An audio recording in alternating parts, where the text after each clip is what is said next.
वकील बहू। जनक पेशे से एक बहुत अच्छी वकील थी, लेकिन कहते हैं ना, बहू कितनी भी बड़ी तोप क्यों ना हो, सास के सामने तो भीगी बिल्ली ही होती है। अरे जनक, क्या बात है? आज रोटी नहीं मिली अभी तक। ये तेरा कोर्ट नहीं है जो आज फैसला ना हुआ तो कल की तारीख मिल जाए। रोटी तो रोज वक्त में चाहिए। हाँ। माँ जी, रोटी तो कब की बन गई। मैंने आपको कहा तो खाना खाने के लिए, आपने शायद सुना नहीं होगा। ओहो हो, जज नहीं हूं मैं तेरे कोर्ट की, सास हूं सास। कोई दलील फालतू की मत देना यहाँ। बहुत जानती हूं मैं इन वकीलों को। अपनी बात ऊपर रखने के लिए झूठ बोलने में जरा भी नहीं सोचते। तभी वहां जनक के ससुर आ जाते हैं। अरे भाग्यवान, क्यों बेचारे के काम को कोसती रहती है हमेशा। मैं भी तो था वहां जब ये आई थी तुझे रोटी खाने को बुलाने के लिए। सास को तो अब गुस्सा आ जाता है कि कैसे किसी ने बहू की साइड ले ली।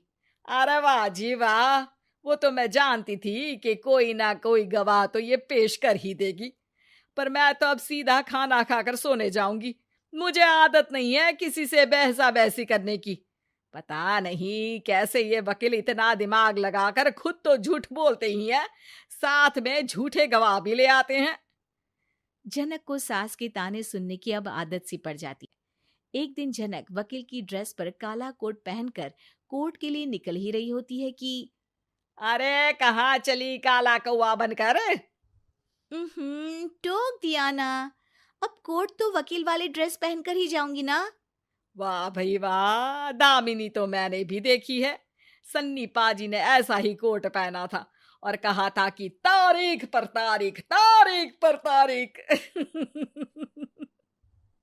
मतलब कि कोई बात करनी है तो बोलिए, वरना वक्त नहीं है मेरे पास खराब करने के लिए।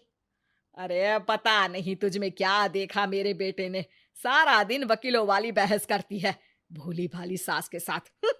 अच्छा सुन, जो इतनी बहस मेरे आगे करती है ना, जरा अपने बॉस से कर ले, जो 1 साल भी ना हुए तेरी शादी को और काले कपड़े पहना दिए।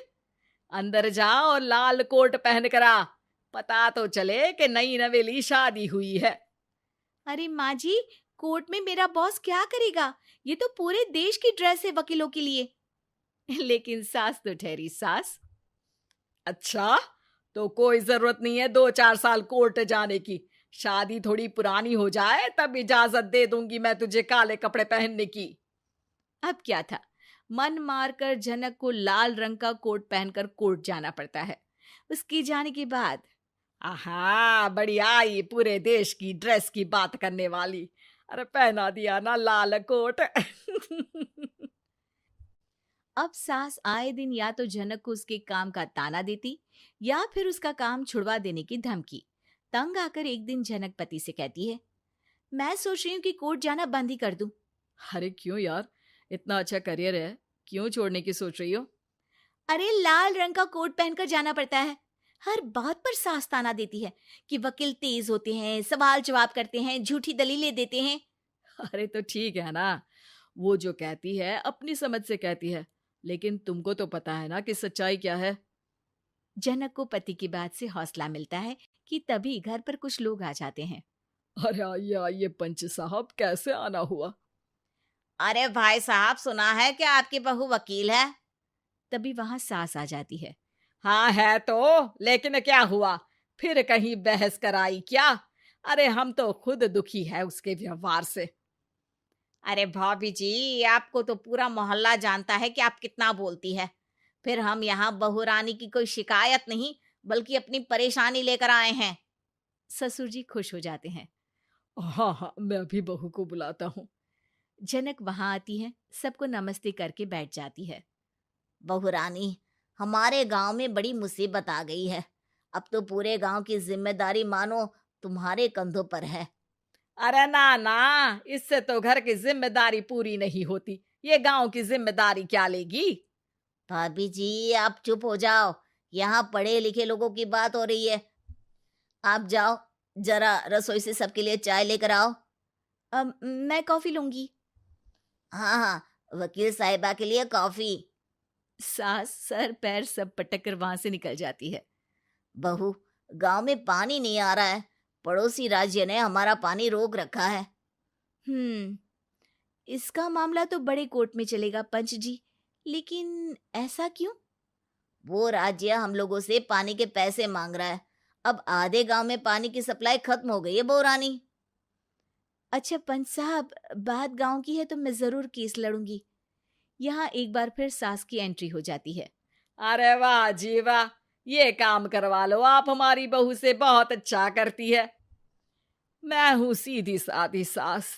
इस लड़की ने कैसे लड़ लड़ कर मुझे साइड कर रखा है, ये तो अब आपको पता चल ही जाएगा। अरे भाभी जी, आपकी आवाज तो पूरे गांव को सुनाई पड़ती है जब आप बहू रानी को सुंदर वचन सुना रही होती हैं। अरे वकील बहू मिली है, फक्र करो फक्र। हाँ जी हाँ, सारी फकर तो हम लोग ही करें। खैर, अब जो केस लड़ेगी और पानी गांव में आ जाता है तो पंच साहब लिख कर देना होगा कि हैंड पाइप में सबसे पहले मेरी बाल्टी और घड़ा भरेगा। अरे फिर तो हम बहू रानी के नाम पर घर पर ही सप्लाई दे देंगे, लेकिन ये इतना आसान नहीं है। बहू, गांव के पास अभी वकील करने की भी पैसे नहीं है तो। अरे पंच साहब, ये मेरे गांव का मामला है, मैं आपसे एक भी पैसा नहीं लूंगी। सास को बहू की बात पर गुस्सा आ जाता है, लेकिन सबके जाने के बाद झनक मन लगाकर गांव की परेशानियों को दूर करने में लग जाती है। और वो दिन भी आता है कि झनक केस जीत जाती है। अरे आज तो प्लम्बर आकर घर तक पाइप लगा गया है। खुश हो जाओ, मेरे कारण तुम लोगों को घर के अंदर ही पानी मिल जाएगा।